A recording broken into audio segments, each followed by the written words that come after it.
bring us up to speed on what exactly needs to be done, what hasn't been done, and what more needs to be done. So that conversation will be coming to you later on in the show. Our feedback numbers are open. Our SMS line is 23059. You can watch us live on our social media platforms on EBN TV. You're in safe pair of hands. I'm Cynthia Nanjala. Let's get started.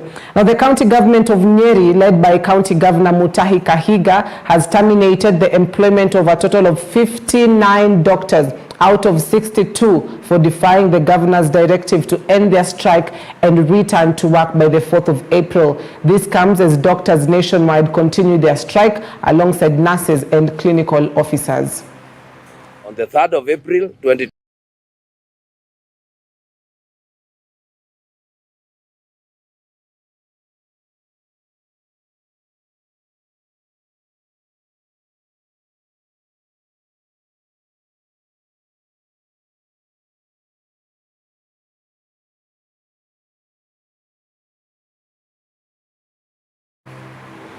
All right, so that, apologies for that, but that is just the latest within the healthcare sector that has seen doctors,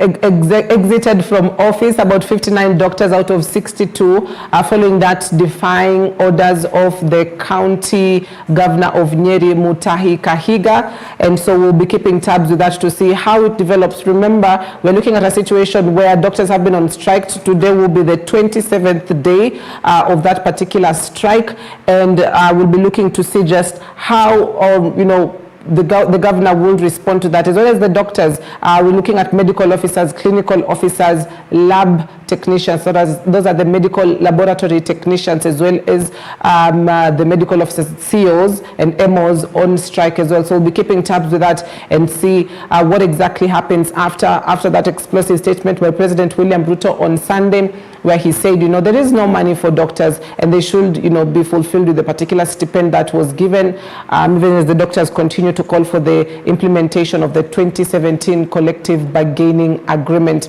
Now, as we switch on to something else, the Matungulu Member of Parliament, Stephen Mule, has called on Health Cabinet Secretary Susan Mochache to take responsibility for the doctors' strike, which has entered its 27th day this Tuesday morning, disrupting healthcare services and leaving many Kenyans struggling to access medical treatment. Now, Mule stressed the need for Mochache to address the doctors' demands so that they can return to work and serve Kenyans. He also called on churches to play a leading role in helping the government resolve the health crisis. Naenda hapa Katangini kwa my neighbor kuzika mtoto wa less than 10 years. Mtoto alipelekwa hospitali Kenyatta, madaktari wamegoma, damu imeteremka kutoka mahali inafaa ikafika 4, hakuona mtu wa kumsaidia, ametuacha. Ni uchungu. Hao wazazi walipoitwa mtoto ameachwa, and I want to say this without fear of contradiction. Mahali walienda kupata mtoto wao, walipata more than 30 babies who died the previous night. And we are saying we have a government. Susan Nakumicha, CS. Kwa hiyo, toka kwa mazishi, toka kuongea na madaktari kwa barabara, murudi mkae chini, mkubaliane ili madaktari warudi kazini, Wakenya wanaumia. And I know that is the voice of the church, Redeemed Church. Mom, tunataka kutuma kwa mheshimiwa ama Bishop Aga Kitongo. Tukiwa hapa Tala, mwambie atafute huyo CS. Kwanza wamuombee akuwe na akili timamu. Si kuongea na madaktari kwa mazishi. Na warudi wakae chini. And the Redeemed Church, we want to see, and every other church in front line to make sure that our medics get what they are asking for without any further delay, because we cannot accept any further death in this country. Otherwise we'll go for a strike. And I want to urge the doctors, be firm. This government is collecting more taxes. Wanakata mpaka machifu nyumba ambao hawajui watainunua kwa gani. Housing levy. Yet you don't want to pay the doctors. Now, President William Ruto has ordered the deployment of troops to West Pokot County within 2 days to maintain peace, particularly in areas near schools. Speaking during the launch of the Chemtech Limited cement factory in West Pokot, he strongly condemned the recurrent attacks by cattle rustlers. He also stated that the government, through the Ministry of Education, will repair all schools damaged due to banditry attacks. Tuweze kuweka umoja na tuondoe uhasama kati ya jamii hii na jamii ile. Vile mumesema mambo ya Chesegon hapa chini. Pale Chesegon mumesema kuna shule 5 haijafunguliwa. Mimi nataka niseme nikiwa West Pokot, in the next 2 days jeshi watakuwa pale Chesegon. Na watakuja pale kuhakikisha kwamba hizo mashule imejengwa. Na watakuja pale kuhakikisha kwamba shule zikifunguliwa next term, watoto wa kutoka hizo shule watakuwa pale. Na tutakuwa na askari ya kuhakikisha ya kwamba watoto wetu wanasoma. It cannot be the case in the 21st century in Kenya, a democratic country, ya kwamba ati kuna watoto hawajaenda shule ati kwa sababu ya watu wakora wachache wanakimbia hapa na kuiba ng'ombe na kufanya ujinga. So we must deal with them and be very clear about what we must do. Tumeelewana? So today is Monday. By Wednesday, the military will be there and all the security agencies to make sure that that region is properly looked after, and the kids who are not in school next term, they must be in school. Na kama kuna shule yoyote ambayo imeharibika, tutajenga mpya ili tuhakikisha kwamba watoto wetu wanarudi shule. Now, officials working on the 750-kilometer Horn of Africa Development Road connecting Isiolo to Mandera via Modogashe have expressed concerns that social tensions could lead to a lack of security for workers along the road. And this project starts from Kulamawe at kilometer 77, running 113 kilometers to Modogash, which is at kilometer 190. And it also includes the Garbatula Loop Road, which is 15 kilometers. Today we are very delighted to host the Government Delivery Services team on our project, being their maiden visit to come and witness the works and the progress that have been achieved to date. The works are about 21% complete as we speak.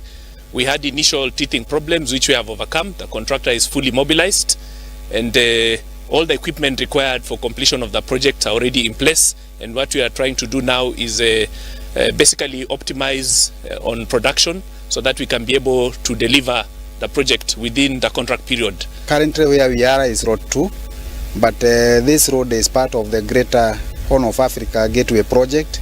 We start from Isiolo all the way to Modogashe. I've been taken through the whole corridor, and the one thing that we want to say is that we really appreciate what they are doing. As the engineer, the contractor, they are doing a good work despite the challenges that are there.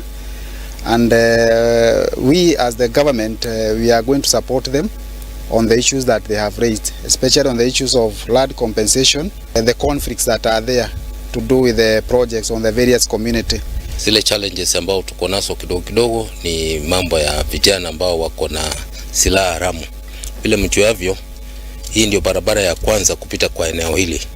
Mabema vijana wengi kati ya kukosa kazi na kutokuwa na shughuli ya kufanya walikuwa wanajihusisha kwa maneno ya utofu wa usalama. So barabara ilipopita, wengi wameweka silaha kando na tumewahusisha katika kuwapatia kazi katika hii barabara. Lakini timu yangu kupitia kwa District Security Committee tumejaribu kuhakikisha ya kwamba maeneo yote mahali wafanyikazi wanafanya kazi, maeneo yote ambao barabara inapita imekuwa salama.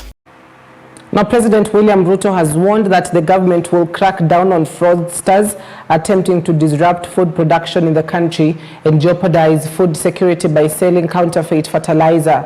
Speaking after a surprise visit to the National Cereals and Produce Board NCPB in Eldoret, President Ruto expressed satisfaction with the ongoing fertilizer distribution while reiterating his commitment to ensuring sufficient food production to enhance food security.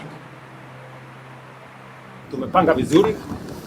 Mambo hii yote ya fertilizer iko sawa sawa. Tuko na kampuni karibu 4 ambayo tunashirikiana pamoja na wao. Kuna kampuni moja iko na kasoro kidogo, lakini tunarekebisha kwa sababu hatutaki mtu achukue nafasi ya kuharibu hii kazi nzuri wakulima wanafanya. Mimi kwanza nataka niwapongeze nyinyi wakulima, kwa sababu nyinyi ndio wazalendo wakuu wa taifa letu la Kenya. Munazalisha chakula yenu na mnatusaidia kulisha Wakenya wengine. So hiyo ni uzalendo ambayo inafaa sisi wote kama Wakenya kujifunza kutoka kwa.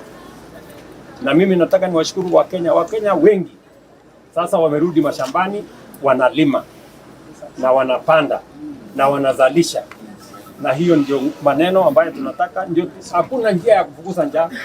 Kufukuza njaa ni shambani.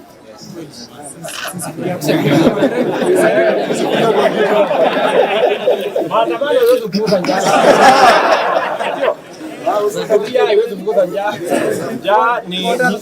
Ni nyinyi watu kama nyinyi, wazalendo kama nyinyi, watu wa bidii. Mtu amelima shamba yake, ametengeneza, amekuja hapa, amepiga foleni, amechukua mbolea, ametafuta mbegu, amepanda, amezalisha chakula yeye na watoto wake, na pia auzie wengine, tulisha Wakenya wengine. Si namna hiyo? Siombee kidogo, tupange namna hiyo. Na mnajua Mungu pia ametubarikia. Si tumepata mvua jameni? Si tunashukuru Mungu. Kwa sababu mbali na sisi kupanga, mbali na kupanga mbolea, mbali na kwenda bidii shambani, Mungu pia ametubarikia mvua. Na tunashukuru sana, tuzalishe chakula, kumaanisha hata Mungu anataka sisi tuzalishe chakula ya kutosha, tuondoe njaa. Hiyo ni kazi ya muhimu. Na pia hii kilimo tunataka kutumia kuendesha viwanda yetu. Vijana wapate kazi na pia tufanye export. Sio mahindi peke yake tunalimia hii mbolea. Tunalimia mahindi, tunatumia kwa ngano, tunatumia kwa miwa, tunatumia kwa kahawa, tunatumia kwa chai, tunatumia kwa avocado na mambo ile ingine yote. Cabinet Secretary for Agriculture Mithika Linturi found himself in the hot seat on Monday as he appeared before the Parliamentary Committee on Agriculture to answer questions from members of Parliament regarding reports of counterfeit fertilizer in the country. Now, the Cabinet Secretary Linturi, addressing the Parliamentary Committee on Agricultural Matters, stated that investigations into the alleged counterfeit fertilizer are ongoing, despite stating that there has been no distribution of counterfeit fertilizer by the government. Linturi was also required to elaborate on the government's fertilizer subsidy program, complaints from numerous farmers regarding the fertilizer as well. SBL Innovate fertilizer is not one of the fertilizers we are distributing under the subsidy program. But I think, Chairman, is important, I think, to bring this to the attention of the committee, that SBL Innovate, as a soil conditioner, is not the fertilizer per se. I'm told is a soil conditioner that they have distributed through our NSPB network. NSPB as a commercial wing, where anybody who meets certain criteria will be able to put through their products through a channel system, and NSPB, because it has a commercial wing, will be paid a commission out of the availability of that facility for any manufacturer to distribute this kind of a commodity.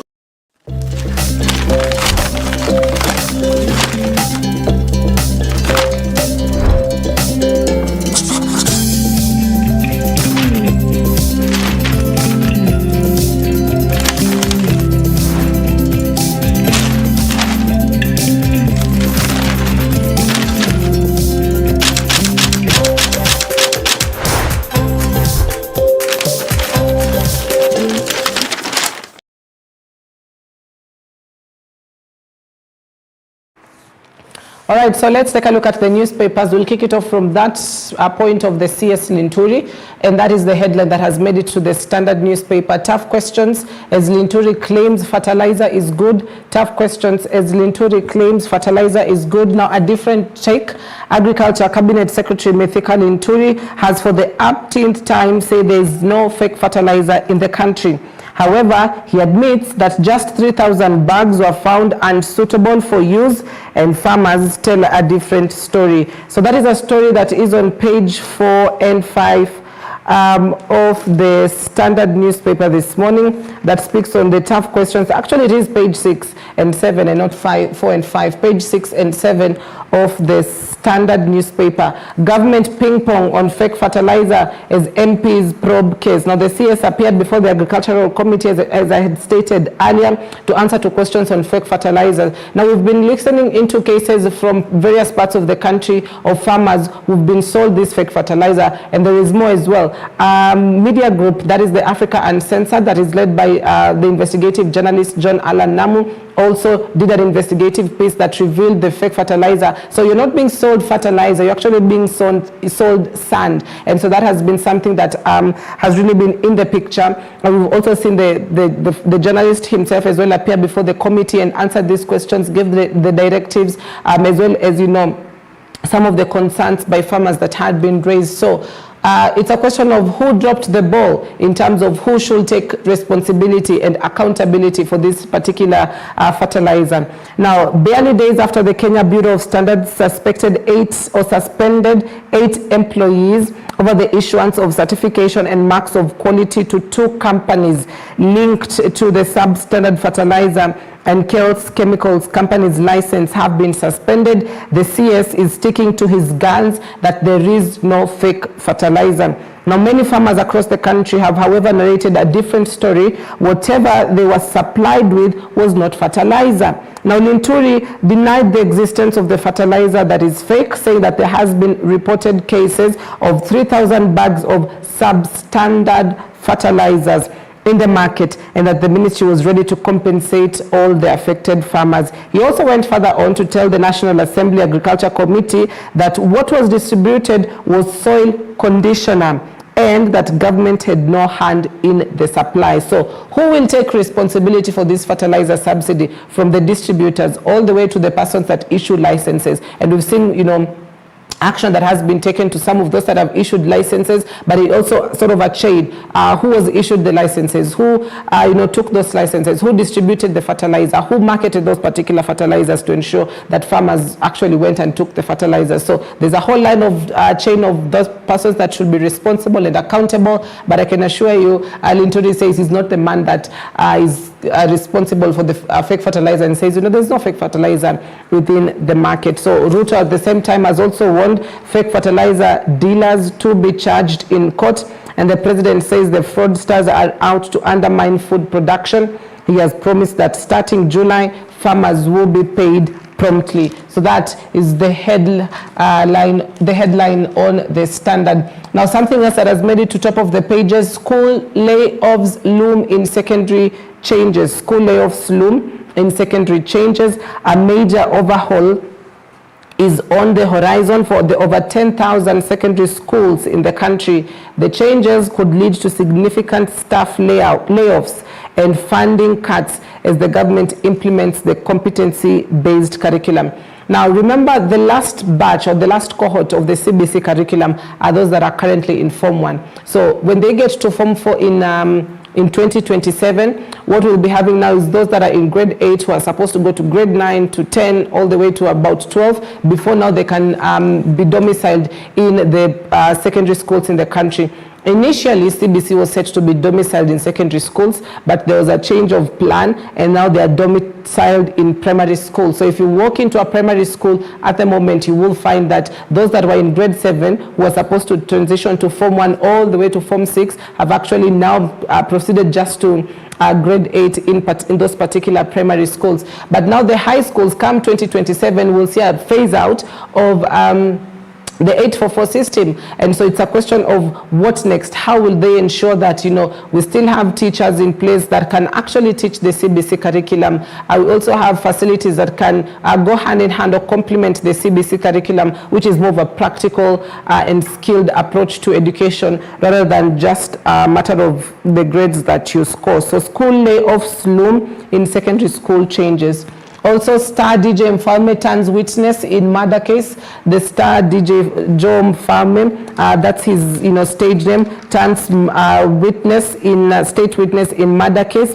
Now, his real name, which is Joseph Mwenda Munoro, also known as DJ Joe Mfame, was arrested in the company of others, including the likes of Eric Kariuki Gadhua, Simon Wambugu Wanjiru. We also have police officers Khadija Abdiwako and Sami Cheruyot Rotich and Agnes Kerubo Mugoi in Akibera Court. Now, he was charged along 5 others, and he was acquitted yesterday in a case linking them to the murder of a senior police officers.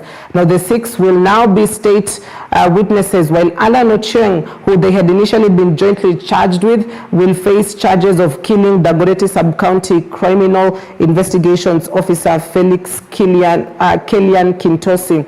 Now, in a letter dated April 5th, the DPP, Renson Ingonga, indicated that the 6 will be witnesses in the case while recommending Ochieng be charged with murder. So this is the headline on the Standard newspaper.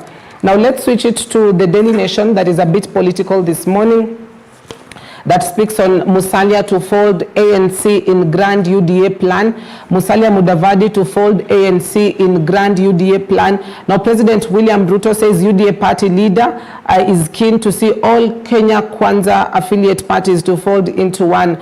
Now, Deputy President Rigathi Gachagua, on the other hand, has opposed plans to have more deputies in UDA and once party constitution changed. Now, Musalia Mudavadi, who's a former party leader of the ANC, has agreed to fold his party and may land the deputy party leader post. Speaker Moses Wetangula, who's one of the key allies of the Kenya Kwanza coalition, says, or at least is adamant to follow Mudavadi in folding his vehicle and joining UDA. Now, behemoth is it? President Ruto's wish to have Kenya Kwanza parties fold into one political juggernaut ahead of the 2027 polls appears to be gaining traction, with Mudavadi's Amani National Congress showing keen interest. But the move is likely to ruffle feathers in DP Gashagua's corner, even as Ford Kenya's Wetangula plays hard to get. So it's a question of what will happen once the ANC party is folded to join UDA party. Now, remember, just a quick reminder,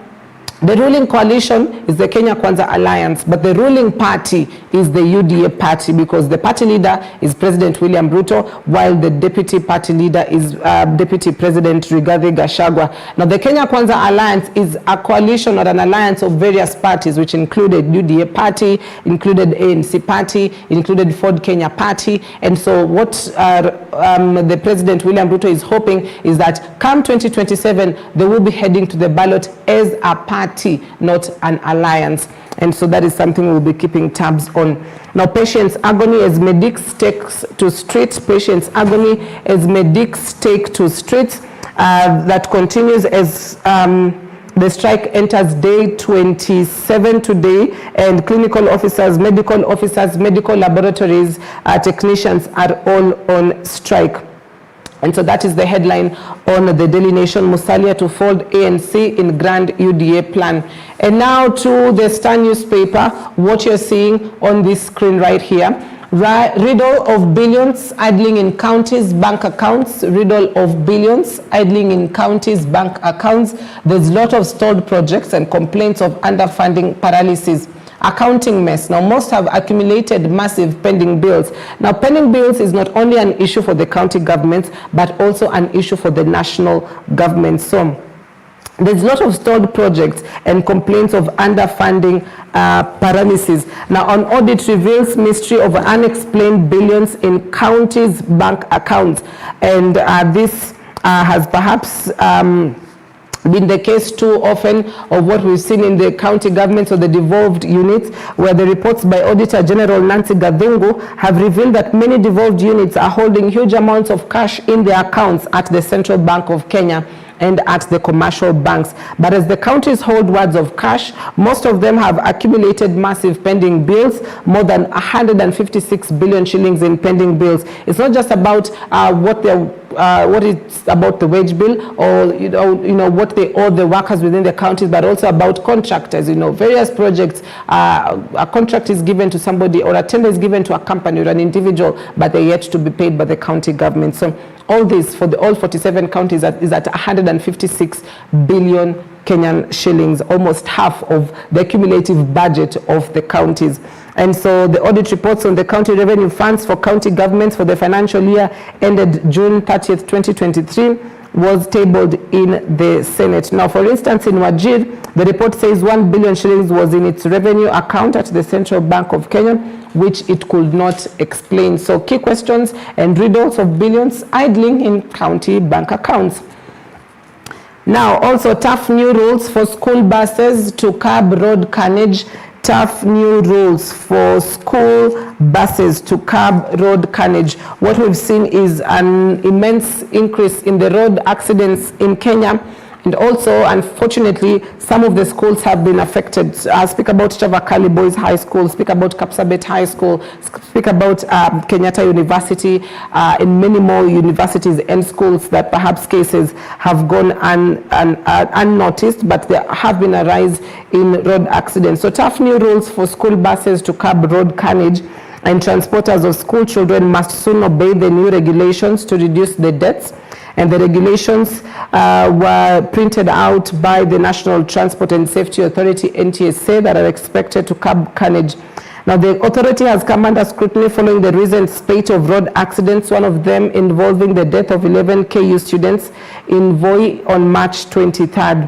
On Monday evening, at least 11 people were killed and more than 40 others injured in separate road accidents. On March 1st, a remotely monitored system of speed governors and limiters went into effect, providing information on moving vehicles.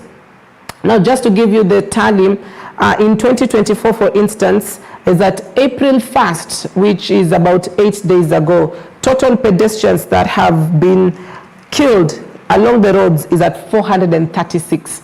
Total drivers is at 98.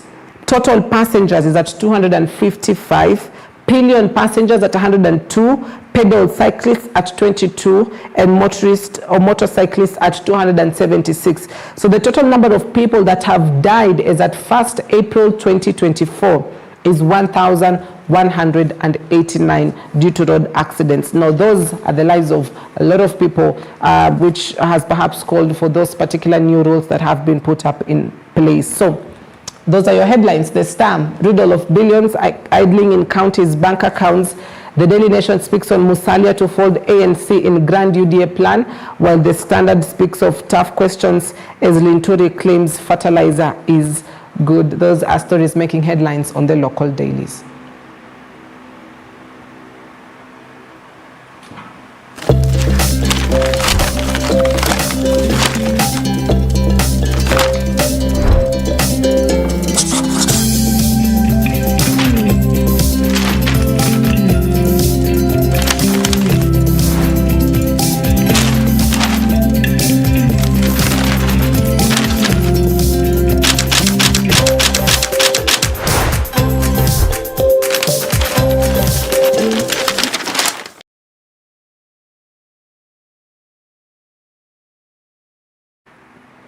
All right, so Morning Live takes a break, but when we come back, we'll be getting into the conversation on women and girls empowerment. Now, there are disturbing statistics on teenage pregnancies, on the menstrual hygiene in the country, as well as, gender-based violence. So we'll be having our guest in studio, who is a representative of Kakamega County, as a young leader from the Kenya Girl Guides Association of Kenya, Sharon Ingato. So that conversation returns in a bit. We are trying to question and interrogate why we're seeing huge cases, particularly particularly in a county that she represents, what more needs to be done, what has not been done. So that conversation returns. Your feedback is highly welcomed on our SMS line 23059. Also talk to us on our WhatsApp number, as well as live on our social media platforms. Stay with us. We'll be back in just a bit. Don't go too far.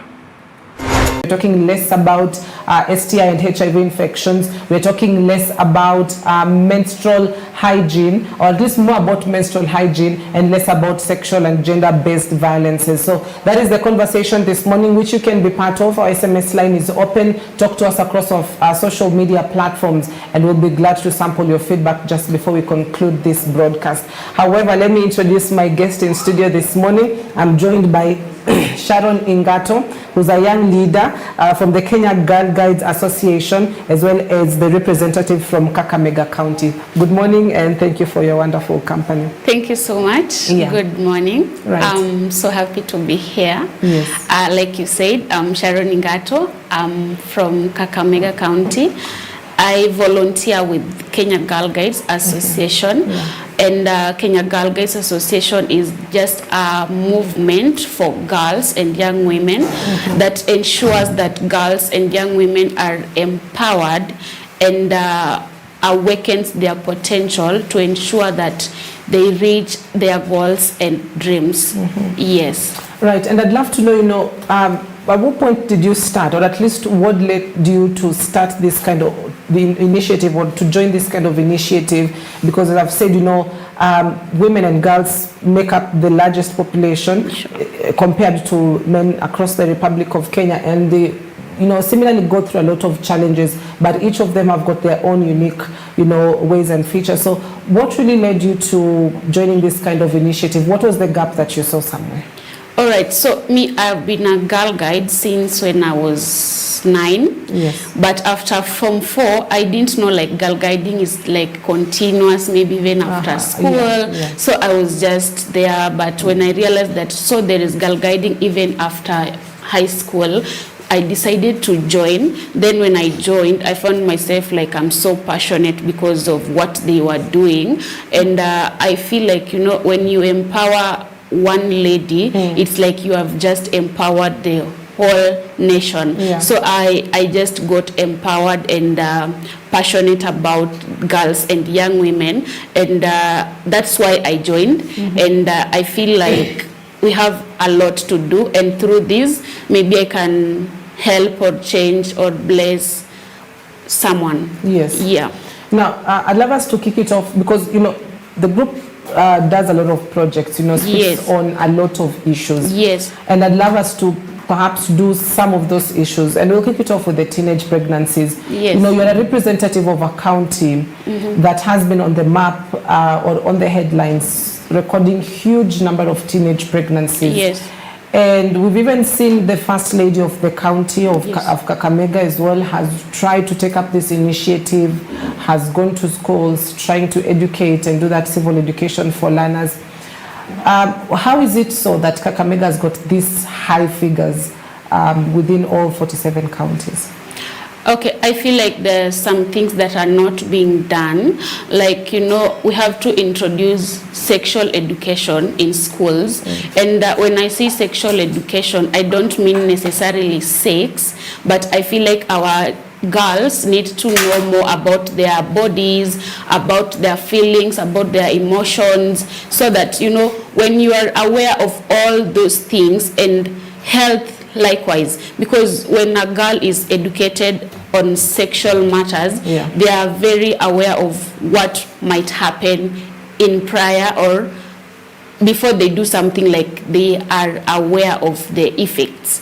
So I feel like we have to introduce the sexual education in schools, or rather even at homes. Yes, so that our girls can understand their bodies, their emotions, their feelings, so that this thing, when you feel today I'm feeling like this and my mom told me this, so what next can I do, or who will I approach to tell her someone told me this and I didn't feel okay, you see? So I feel like we need to introduce the sexual education in schools. We need to have the access to health cares, so that the girls can be able to know their status. You see, we have a lot of reports also on STIs, and they are just the teenagers. As much as we are reporting the teenage pregnancies, what about their health? Yeah. And also, what are we doing to ensure that the girl doesn't feel bad, because the community has made the girl child to feel like when she gets pregnant, it's her mistake. So how did she get pregnant? The question is, how did the girl get pregnant, and who impregnated her? So we have to see, are they also teenagers who pregnant the girls, or they are adults? And what are some of the steps are we taking as the government of Kakamega? What are some of the steps? What are some of the laws we are doing to ensure that a girl also feels safe? Yeah. Because she's pregnant, yes, but she was not alone. So what about the other gender? What are the rules we are taking? What are the strategies we are taking to ensure that also the boy takes responsibility, and to live making the girl feel like she's the bad one? Yes. Yeah, and you mentioned something important on sexual education. Yes. And it's not about sexual intercourse, but it's about the education. Yes. And this is something perhaps a lot of parents and guardians, yes, at least not of those modern age, may not understand. They may feel like it's a taboo. You don't talk about these things in schools. So how are you approaching that to change that norm? The normal is, let's go to school, learn about something else. Briefly talk about it perhaps in science or in biology. But we don't really deeply talk about sexual education. So how do you approach that? I always say, like, you see, as a parent, as a mother, there's a time you feel like there's some things you regret, like you are told but no one told you. So those things that you are regretting, that I wish someone told me about this. Don't allow your child to regret also. Now tell the child, call a spade, and tell the child, I wasn't told about this, but me, I'm telling you, this and this is what is there. And you see, the society today is not like ago, like things have changed. So you need to inform your child with the truth. And what you feel like your parents felt like it's a taboo and they didn't tell you, it's now the time to tell your child, so that when she's going to school, when she's walking around, she is aware of what is happening in our communities, in our societies, and in the country. Yes. So what is the biggest hindrance to dealing with teenage pregnancies in Kakamega? Yeah, we understand this is an issue of two people that got into sexual intercourse. Yes. That is the consequence of that. But what is the biggest hindrance? What is blocking this message that you are saying from reaching people within the homesteads or girls within those homesteads? I feel like it's like community support.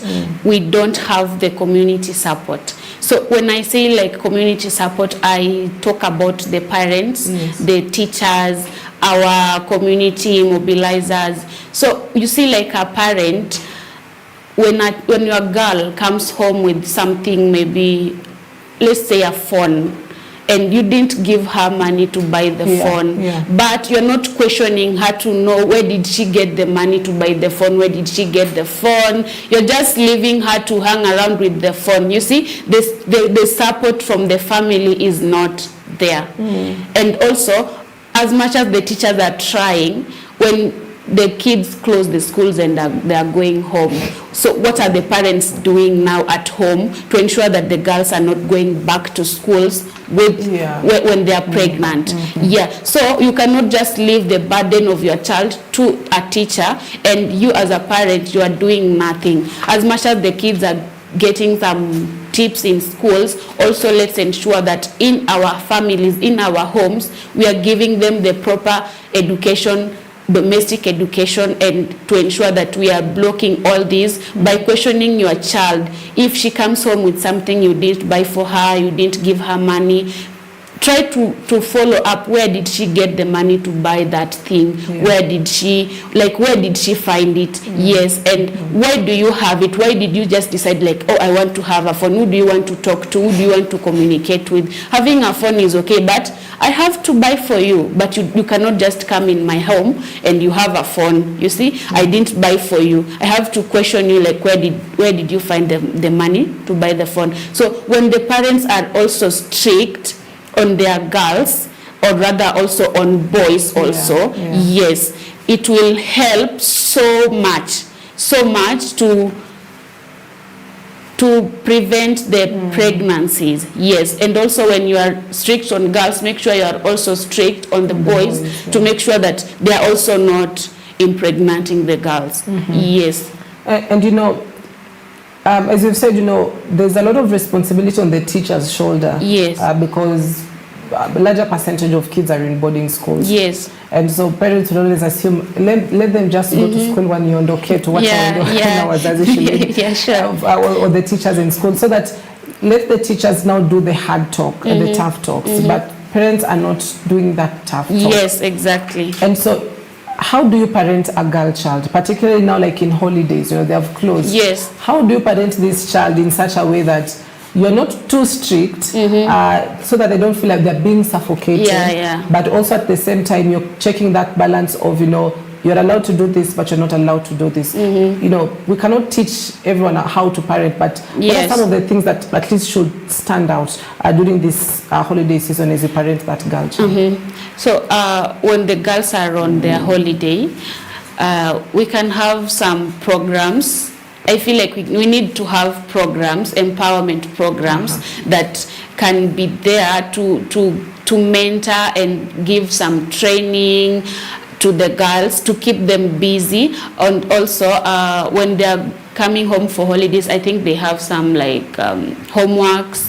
You need to follow up to ensure that they are sitting down and they are doing the school work. Yes, school work. And also there are some home chores that you feel like, oh, this thing should be done. Like right now in Kakamega, they are planting. Ensure that you are also trying to make your children engaged with domestic chores so that they are also productive. Like that they're just not sitting there. They're also productive to ensure that they are being part of home cause. Maybe they are planting, like keep them busy. You know, when someone is idle, that is when now they think of some shitty things. But when they are keeping engaged, and also you need to sit with your children and give some proper advice, not necessarily like you said being strict to the child, but talking to them continuously in a good way, though, giving them advice. You see, me when I was growing up, this and this was happening, and I don't want it to happen to you. So you see, when you talk to your kids, they listen. So we need to keep them engaged so that they are busy and we avoid them being idle. Talk to them, and I feel like if we do that, things will gonna change. Now, I'm actually looking at the statistics of Kakamega County. You know. Yes. Just in 2022, between girls aged 14 and 15, cases of teenage pregnancies recorded were 12,509.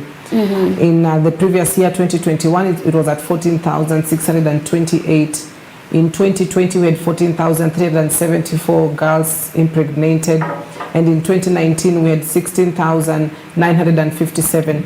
Now, the trend has been at 16,000, 14,000, 14,000. In 2022, it dropped to 12,000. So there was a drop of about 2,000. But still, the number is significantly huge. Yes. And so, in the programs as you work within the county, how important is it to have also the male gender, you know, accompanying you and saying the same message that you're saying, that you know, it's a two-person's affair. It's not just the female alone. There's also a male involved. So how important is it to also have the male persons work with you, say the same message, so that it doesn't feel like it's a direct attack on the male gender only, but it's sort of like an awareness on the two genders. On the two genders, yes. So it is very important to have the male gender with us. So that's why we have the scouts. We are Girl Guides, and also we have scouts. Yes. So scouts deal with the male genders, and they are also out there advocating and telling the boys what is wrong and what is right. But the Girl Guides deal with girls. Yes. All right. Now, among other projects that you're also involved in, apart from the teenage pregnancies, is also issues on menstrual hygiene. Yes. STI infections, HIV infections. Just looking at Kakamega overall, before we can now cross to just the general republic. Are the statistics sort of similar, from teenage pregnancies to HIV infections, to STI infections, to all these other cases? Are the statistics sort of similar?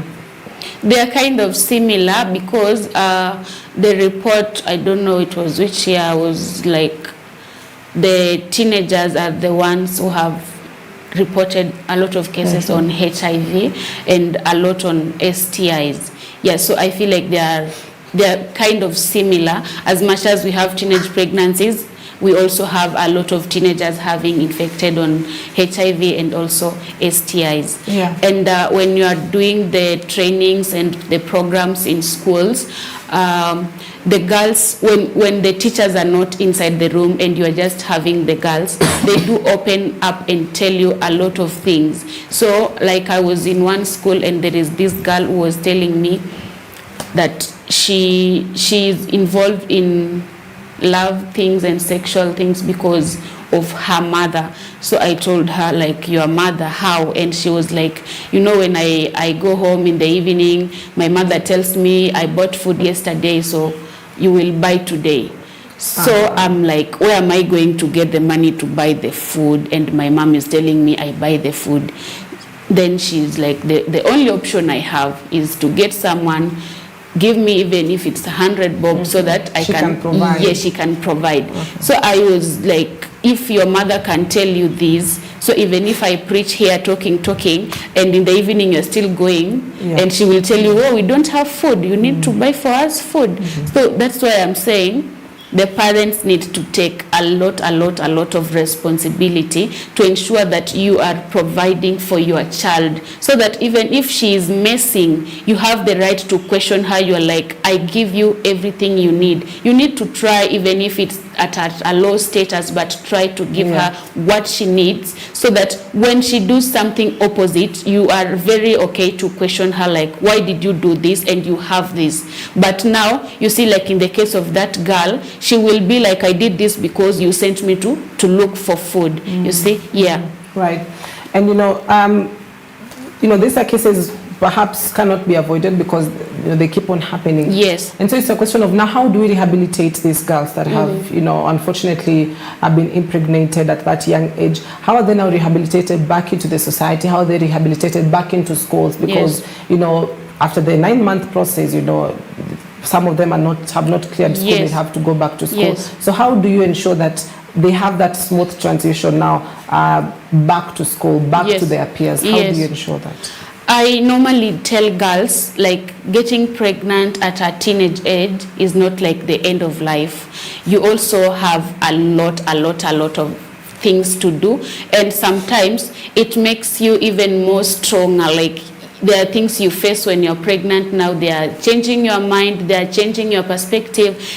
You become even more stronger than you even could. So getting pregnant is not like it is the end of life, and that is why Kenya Girl Guides is giving the girls, to young mothers, some trainings, free courses on maybe tailoring, computer, we have makeup, bakery, so that the girls can have something, like you become an entrepreneur of your own. We offer those free courses where girls can be mentored, can be trained, and you become an entrepreneur. You become a CEO of your own, where you can be having your fashion and design of your own shop.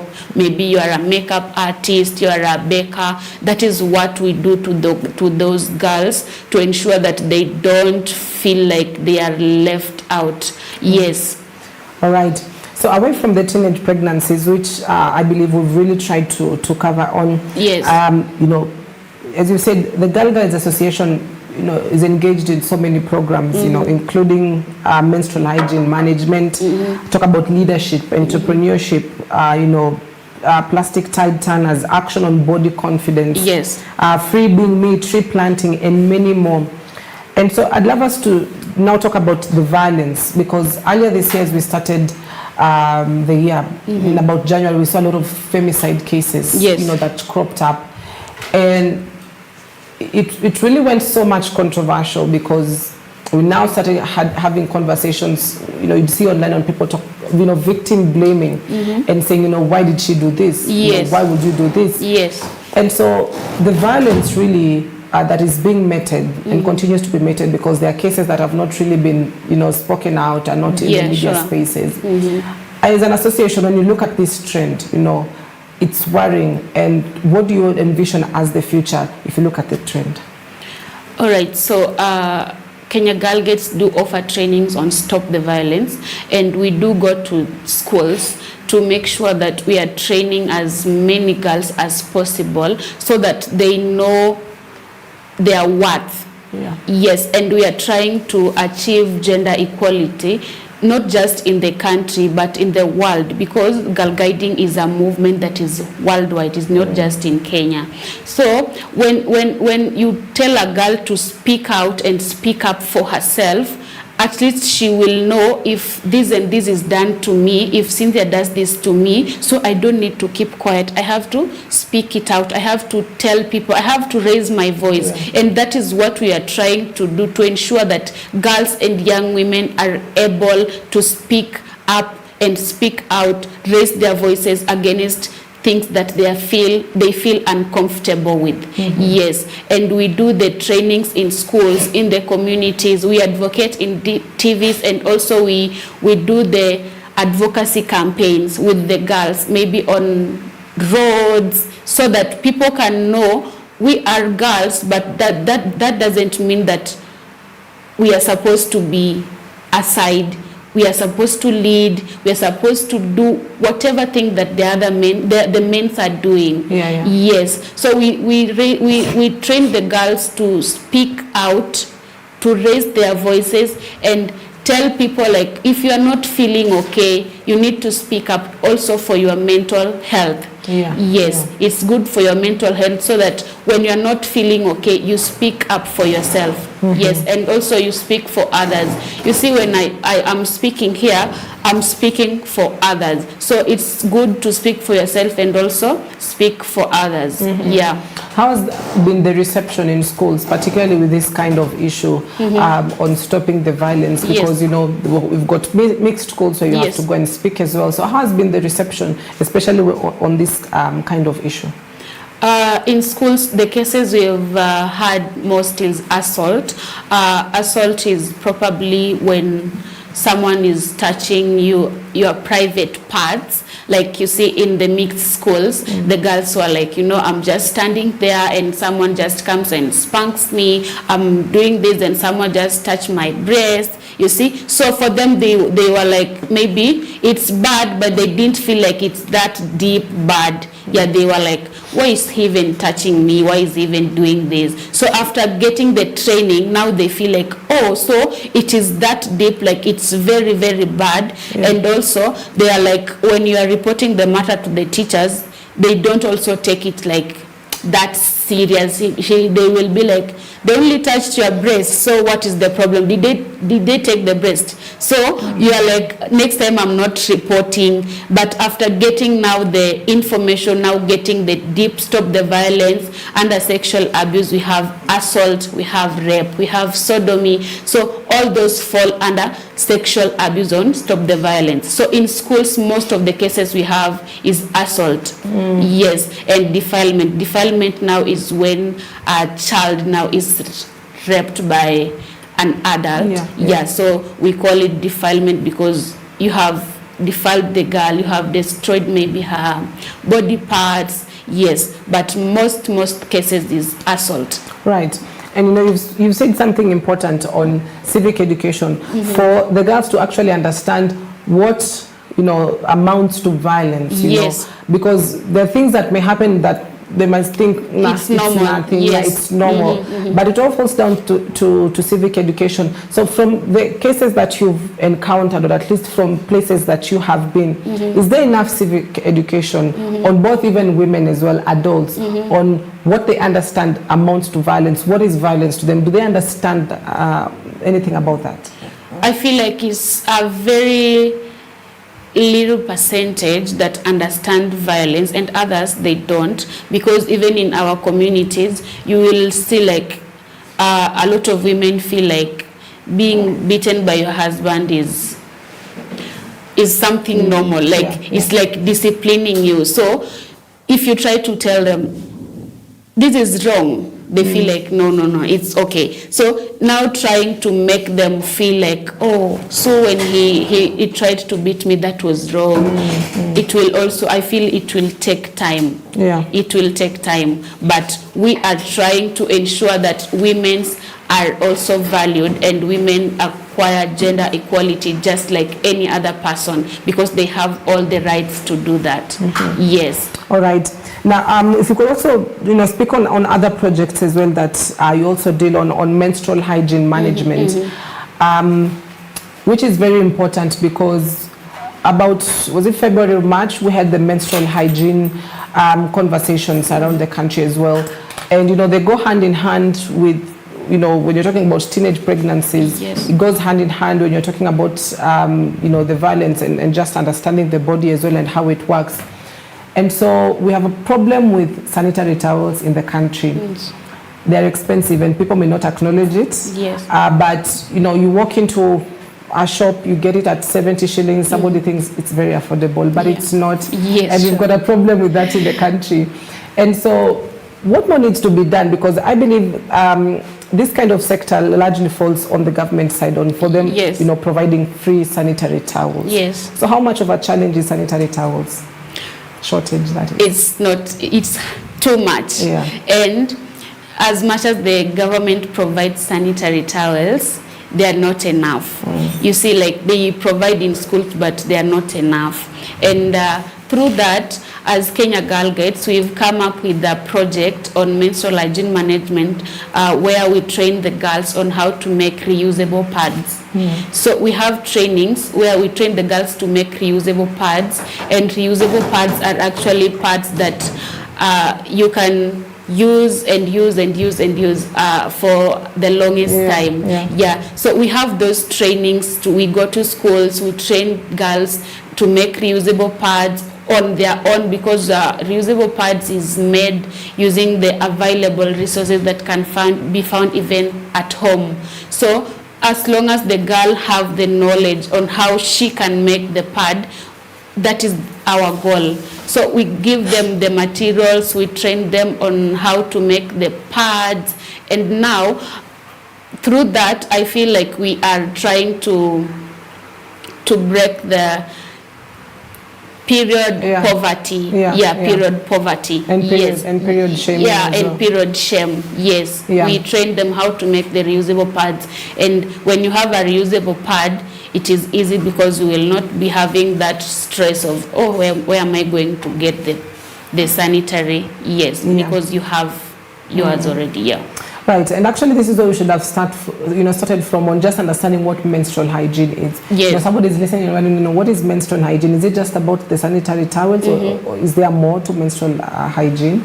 Yeah, it is not just to sanitary towels, it is more, because when we talk about menstrual hygiene, I feel like there are things we need to speak about, because a girl feels like she's not proud to speak about menstruation. So they feel like it's something just to keep on your own. Even when you're going to buy the pads in the shop, you don't want the shopkeeper to give you like this. You're like, oh, let me hide. No, let me hide here. Like, we are not proud. We are not proud of our menstruation. And it's high time for us to be very proud, because being a woman is just something unique. And also having the menstruation is also something very unique. So we need to be proud of our menstruation, be proud of our periods, and through that we are going to break the period stigma. You know, we have a lot of period stigmas. Oh, girls should not do this when they are on menstruation, this and this. So it is because we are also shy about it. But when now we are just free, we can talk about it. You are free, you are going to play, you are doing this, you are doing this. That will break the period stigma that we have around. Yes. Right. I love that because, you know, you walk into a shop, you're even afraid. Yeah, you are afraid to take your pads because you're like, no, let me hide here. No, you need to take the pads with pride. You are very proud of yourself. Yes, you are a woman, and that is what makes you a woman. So why are you afraid? Why are you ashamed of it? Yeah. And because of us being ashamed, it's now the taboos come in. But when we speak out, we speak up, we are proud, the taboos will now disappear. Right. Yeah. What are some of the myths and misconceptions that you've come around on menstrual hygiene within the communities? Within the communities, there is this funny one that says you need not to go to the farm and take the vegetables because you will burn the vegetables. So I was asking my mom, what is that like? Me, I have done that severally and I've never seen our vegetables being burned. You see, you know, you don't need to play. When you play, I don't know what will happen. But I play, I jump, I play even football. Nothing happens. So there's just some misconceptions that cover the menstruation circle, and a lot of people believe it. But I'm here just to tell a girl child, when you are on your menstruation, it doesn't mean that you are weak. You are just you. You can do whatever things you are doing when you are not on menstruation. So we need to break those things by believing in ourselves and doing what people think we can't do. Yes. All right. Love that. Now, away from the menstrual hygiene, we've also got this issue on female genital mutilation. That is FGM. Yes. And it is sad that, you know, in this day and age and era, we're still having conversations around this. And the statistics, particularly in Kenya, tell the story because we're one of the countries within the African continent that record high cases of female genital mutilation. And, you know, it's more of a community issue, actually, because there are the communities that still practice it. You know, it's their culture. They need to practice it. And so with the FGM, Ingato, are we winning the war against FGM as a country? I feel like yes, because the advocacy that has been done on FGM has been a lot, and we have a lot of victims coming out and speaking out like this and this happened to me, and now they have realized that it is a bad thing. So through them, we gain the confidence, and other girls now they are saying, oh, so this happened to her, and she's speaking out, she's saying it was bad. So before it happens to me, I'll rather run for my life, I'll rather speak out. So I feel like it is being done, and it is really on a good pace. Yeah. Right. And as I said, you know, it's a community issue. It's culture embedded, for lack of a better word, because communities practice it. You know, you go to a community, that is sort of like the passage and way of right. So how different does that make in terms of advocacy groups like, you know, Kenya Girl Guides Association, and on how they approach in solving this issue? What is done different? What is done different, as much as we're speaking to the girls, we also speak to our mothers. Like, you see, their era is not our era, and their mindset is the mindset they used to have. It is what they are still using. So we are trying to tell them we are now in a different technology, different world, and what you used to do is not being done anymore. But you don't tell them to make them feel bad, because that is what they believe. And now we are just trying to change how they think, their thinking capacity. Now we are just now trying to change it into now the digital life that we are living right now. Yes. All right.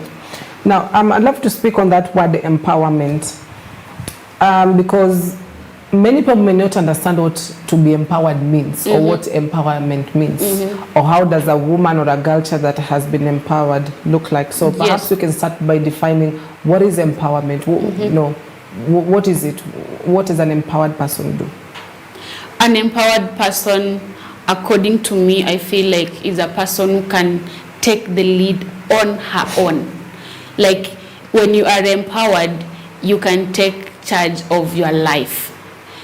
You know, we have talked about advocacy, we have talked about menstruation, we have talked, so you know, you cannot know everything, but at least you know something here, you know something here. So you are empowered and you know this is right, this is wrong. So you can take the lead, you can take charge of your life, of someone else. When you see something happening, you are like, oh, this is very, very wrong, even if it's not happening to me and it's happening to someone else, but I can still say, no, no, no, no, no, that's not right. So you are empowered to lead.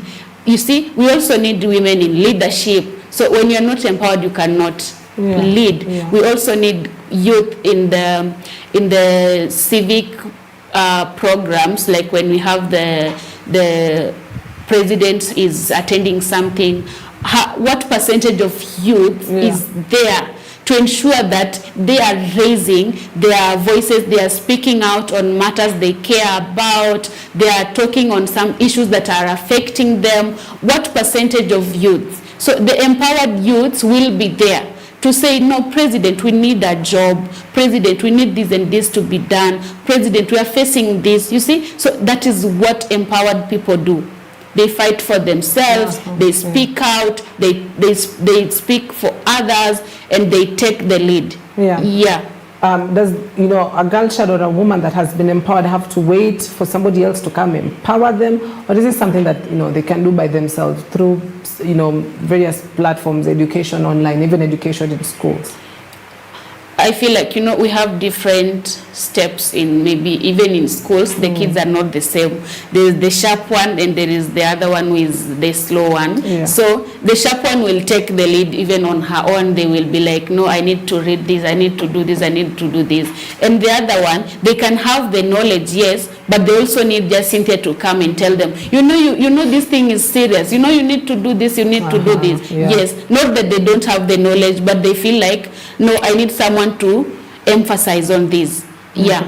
Right. There's also this statement that I've heard so much often on an empowered, you know, woman or girl child needs an empowered man, or at least they have to complement each other, because you'll find yourself perhaps in places where you are side to side with a man or a boy child that has not been empowered, and so you sort of feel like the woman is you know, is like the head and the man, you know, follows second. And so does being empowered really make you a threat to the opposite gender? Not really, because I feel like a woman is a change maker, and being a change maker doesn't make you a threat, but rather just like someone who can just be a ladder for your success. Because when you marry an empowered man, you will change the man, but a woman is too hard to change her, because the man will feel like, why am I even changing Cynthia? Why can't I just go and get Sharon? But the girl will be like, no, me, I like Cynthia, and I want Cynthia to be like this.